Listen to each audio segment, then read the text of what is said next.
الحمد لله رب العالمين والعاقبة للمتقين والصلاة والسلام على سيد الأنبياء والمرسلين وعلى آله وأصحابه الطيبين الطاهرين أما بعد فأعوذ بالله من الشيطان الرجيم بسم الله الرحمن الرحيم لقد كان لكم في رسول الله أسوة حسنة صدق الله العظيم غوث اعظم بمنی بے سرو ساما مددے قبلِ دین مددے کعبہ ایمان مددے انتظار کرم تست من عینی را اے خدا جو خدا بین و خدا دا مددے بگردہ بے بلا افتاد کشتی ضعیفان و شکستہ رات و پشتی بحق کے خواجہ عثمان ہارون مدد کن یا معین الدین چشتی مدد کن یا معین الدین چشتی مدد کن یا معین الدین چشتی۔ ممبر پر جلوگر لائق ست تکریم واجب الاحترام باصفا علماء کرام سادات اعظام حاضرین محفل پردہ نشین ماؤں اور بہنوں السلام علیکم ورحمۃ اللہ وبرکاتہ۔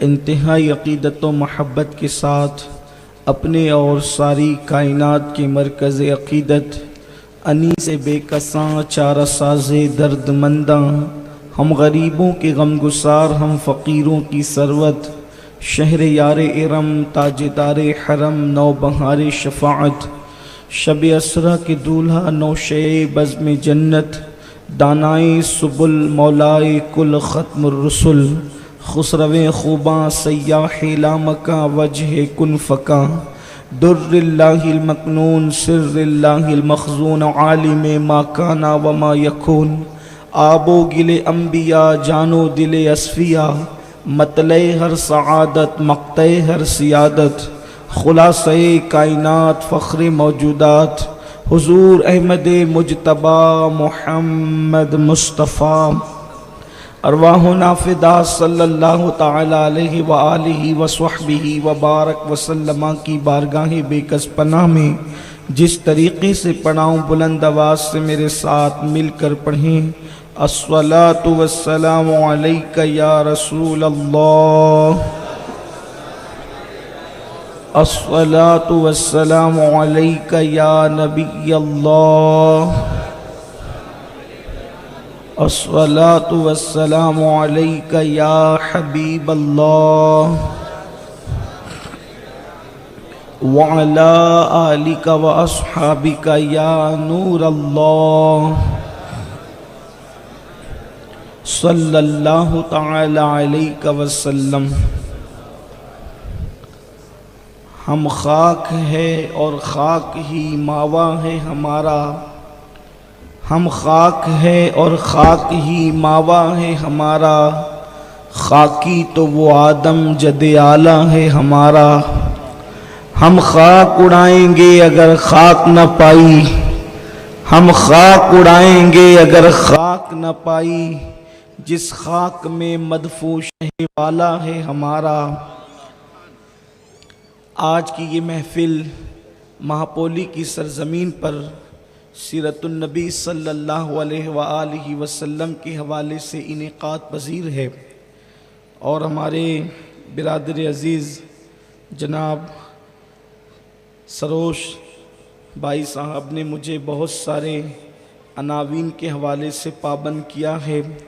اسی مناسبت سے میں نے قرآن مقدس کی اس آیہ کریمہ کی تلاوت کرنے کا شرف حاصل کیا ہے جو تمام مومنین کے لیے ایک رہنما اصول فراہم کرتی ہے۔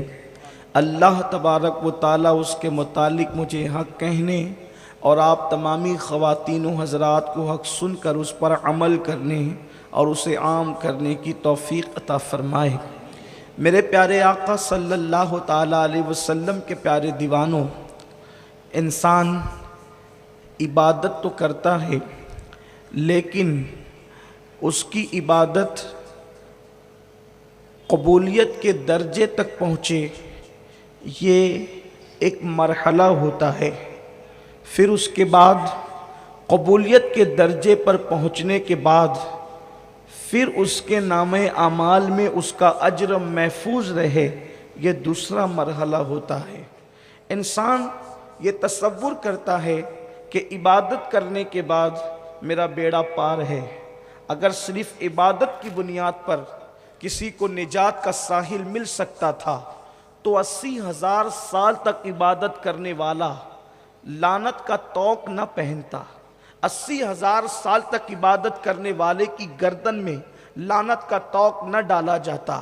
میرے پیارے آقا صلی اللہ علیہ وسلم کے پیارے دیوانوں، یہ بات خاص ہے کہ انسان کا اگر جسم ناپاک ہو تو پھر اس کی عبادت کیسے ہو سکتی ہے، اس کی نماز کیسے ہو سکتی ہے؟ اگر وہ وضو سے نہیں ہو تو اس کی نماز کیسے ہو سکتی ہے؟ حیرت کی بات یہ ہے کہ انسان نماز کو جانے سے پہلے اپنے جسم کی پاکی کا تو خیال کرتا ہے، کیا انسان نماز کو جانے سے پہلے اپنے دل کی پاکی کا بھی خیال کرتا ہے؟ اگر انسان نماز کو جانے سے پہلے یا اللہ کی عبادت سے پہلے اپنے دل کی پاکی کا بھی خیال کرتا ہے، تب کہیں جا کر اس کی عبادتیں قبولیت کے درجے کو پہنچتی ہے۔ میرے پیارے آقا صلی اللہ علیہ وسلم کے پیارے دیوانوں، آؤ میں آپ کو بتاؤں، اللہ اکبر۔ حضرت علامہ شرف الدین یحییٰ منیری رحمت اللہ تعالیٰ علیہ اپنے مکتوبات میں لکھتے ہیں کہ جس بندے کے دل میں ذرہ برابر بھی تکبر موجود ہوگا، اس کی عبادت اس کو فائدہ نہیں پہنچا سکتی، اس کی عبادت قبولیت کے درجے تک نہیں پہنچ سکتی۔